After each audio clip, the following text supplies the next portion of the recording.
يا أيها المزمل قم الليل إلا قليلا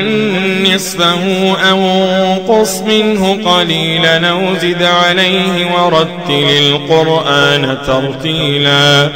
إنا سنلقي عليك قولا ثقيلا إن ناشية الليل هي أشد وطئا وأقوم قيلا إن لك في النهار سبحا طويلا واذكر اسم ربك وتبتل إليه تبتيلا رب المشرق والمغرب لا إله إلا هو فاتخذه وكيلا واصبر على ما يقولون واهجرهم هجرا جميلا وذرني والمكذبين أولي النعمة ومهلهم قليلا إن لدينا أنكالا وجحيما وطعاما ذا غصة وعذابا أليما يوم ترجف الأرض والجبال وكانت الجبال كثيبا مهيلا إنا أرسلنا إليكم رسولا شاهدا عليكم كما أرسلنا إلى فرعون رسولا فعصى فرعون الرسول فأخذناه أخذا وبيلا فكيف تتقون إن كفرتم يوما يجعل الولدان شيبا السماء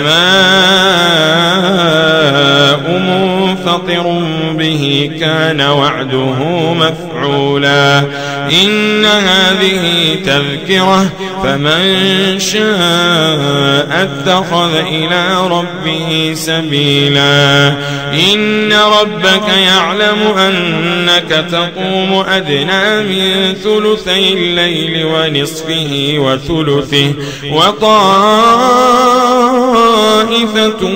من الذين معك والله يقدر الليل والنهار علم أن لن تحصوه فتاب عليكم فقرؤوا ما تيسر من القرآن علم أن سيكون منكم مرضى وآخرون يضربون في الأرض يبتغون من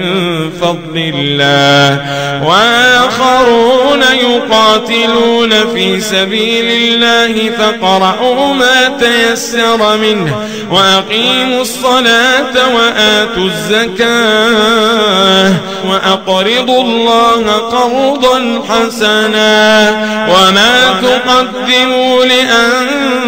لأنفسكم من خير تجدوه عند الله هو خيرا